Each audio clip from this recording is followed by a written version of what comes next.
Hi everybody, welcome to Unchained Crochet. I'm Jen, your host. I could not sleep last night for the life of me. I was asleep fine on the couch when my husband got home from work, and when I went to bed I couldn't go back to sleep.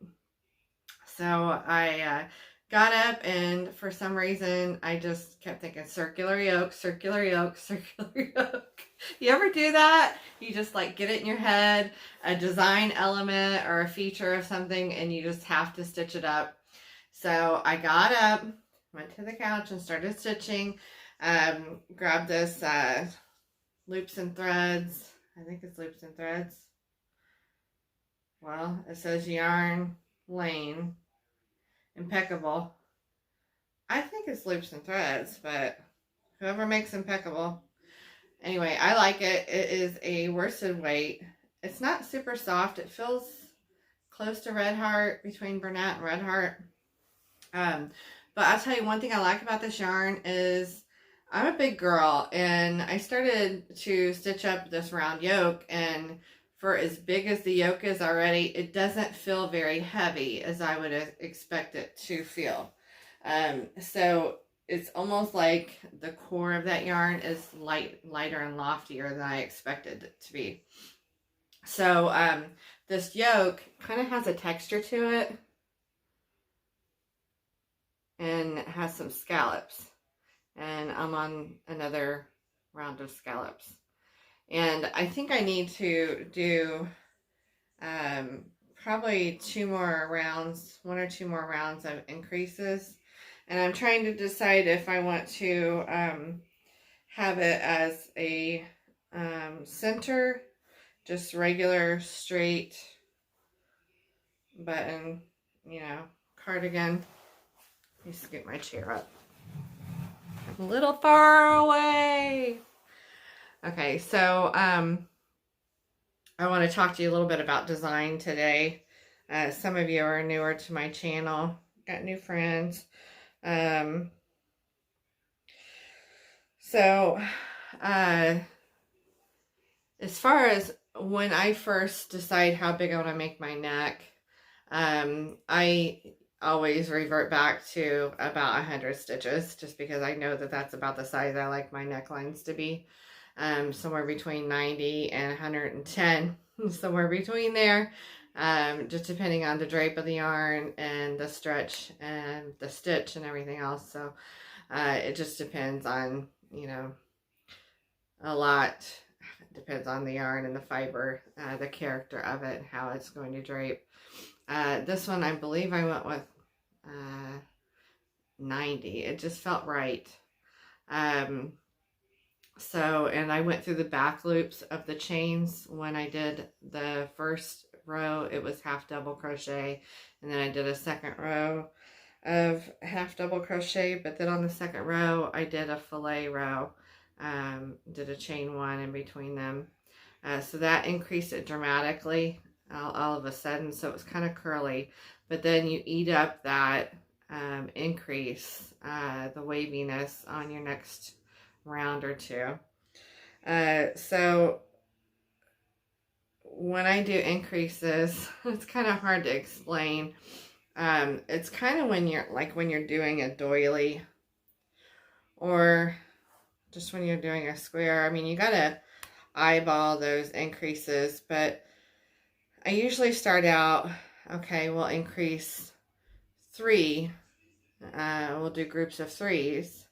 And then the next time you increase, you'll notice your increase, it starts to flare the neckline on that increased row. And then, you do a couple more rows with no increases, and it might like start to look a little tighter on that edge. And then you do another increase row. Well, the next increase row, I might do 5 stitches. See, here's one where I did 3. I did 3 into those spaces, and then I did a textured stitch around the post right there. But there's one where I did 3s. Here's one where I did 5 stitches in between the the posts of 2 stitches. And out here I've got 7, I believe. So I went 3, 5, 7. You get that? So it does make it nice and round without being overly round. So see how that makes it nice and arched without being curly. So be sure when you do your increases, you could do like 2 and then eat up that increase. Once you notice that that increase flare has been ate up some, do another increase row where you might do 2 stitches and increase on your 3rd stitch. Every 3rd stitch increase, and then eat up that increase, and where it looks like you need to start increasing again. So on your next increase round, increase into every 4th stitch. So every 3rd, every 4th, every 5th, you know, and it kind of will grow like tree rings that way. Or you could do every so often, like after an inch, increase 3 inches. That's kind of how I did. And then after 2 inches, increase 5 stitches. And then after 5 inches, increase 7 stitches. So I just kind of do it by feel and try not to get it too wavy, because you're only going to be able to eat up so much waviness in so many rounds. You don't want to go from 0 to 60, you know, in 2 inches and have your bust size. You know what I mean? You're going to end up with, you know, a scallop potato-y looking thing up around here, which may be what you want, you know, if you want something very flared or lofty. You know, you could get that look if that's what you want. But I wanted something, you know, gradually increasing.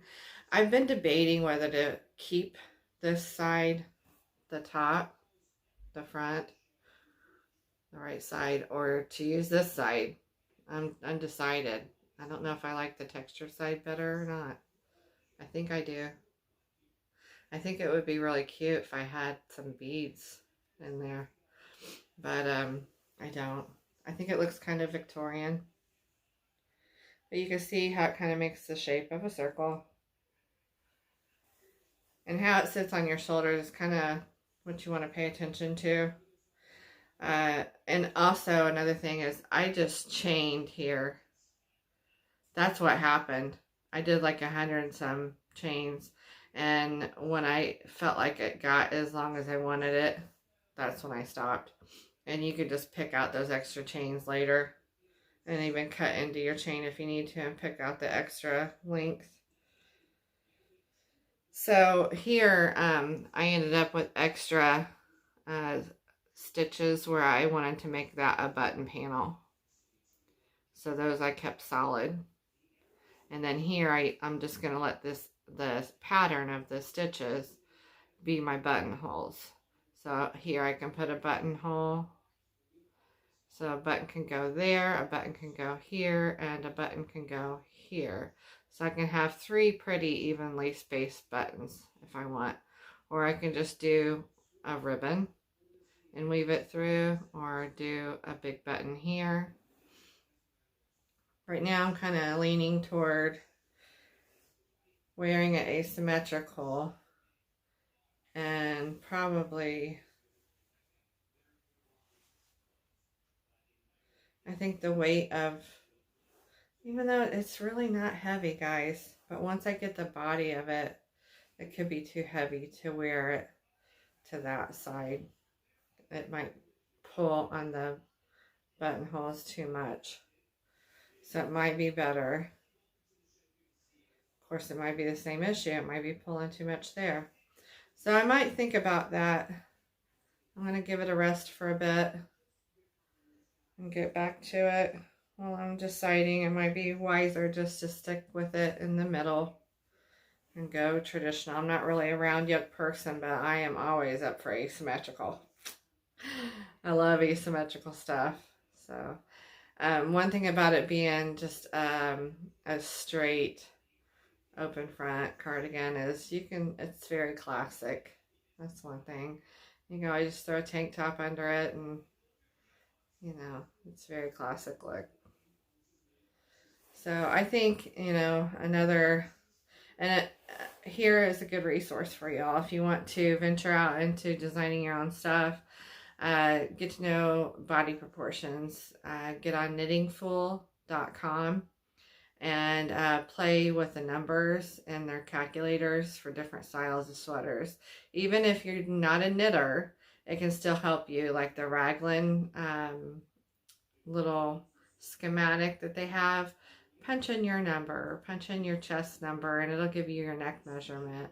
Of course, you're not going to wear it up here, but, if you want to go down here, it gives you an idea of, how big to make your neck. So I hope that helps.